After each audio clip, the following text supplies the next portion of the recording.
First thing we need to do is create a CPN that looks like a real SSN, because when a lender pulls your file, they're not just checking the number and they're looking at patterns, they know what numbers come from what states.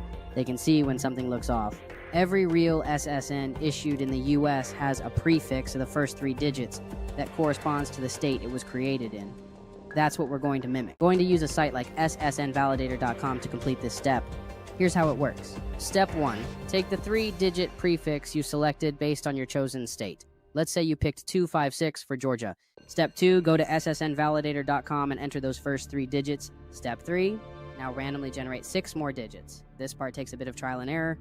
You're going to enter full 9-digit combinations like 256-54-3129 and hit search. If the result says issued or death master file, that number is invalid. It either belongs to someone or is tied to a deceased person. You cannot use this number. But if it says non-issuance or no record found, congratulations. You've got a clean, unissued CPN number. Now that you've created a valid, clean 9-digit CPN number, it's time to start building the identity around it. And this is where people mess up.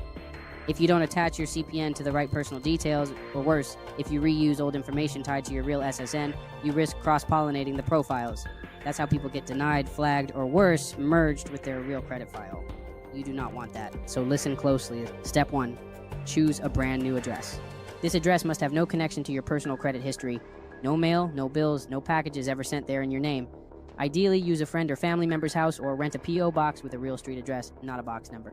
If it's a P.O. box, it must be a physical address forwarding service, not a standard USPS P.O. box. The address should be in the same state as your decoded CPN prefix. Keep the geography consistent. If your CPN starts with a Georgia prefix, your address should also be in Georgia. Step 2, get a new phone number. Do not use any VoIP apps like TextNow, Google Voice, or anything that uses a virtual phone number. Lenders know those numbers and automatically flag them as suspicious.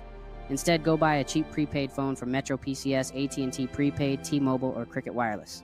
Activate it with your new name and new address tied to the CPN. Make sure the area code matches the city you're claiming. This phone will be tied to your CPN profile, so keep it active. Step 3. Create a new email. Module 4. Try merging your CPN number with the credit bureaus. So you've built your identity. The CPN is decoded, clean, and verified. Your name, address, phone, email, and income profile are all locked in and consistent. Now you need to get your CPN recognized by the credit bureaus. This is called try merging. And it's not about asking the bureaus to add your number. They won't. Instead, we trigger the bureaus to generate a file by applying for credit using your new profile. Even though you'll be denied, the inquiries themselves are what matter.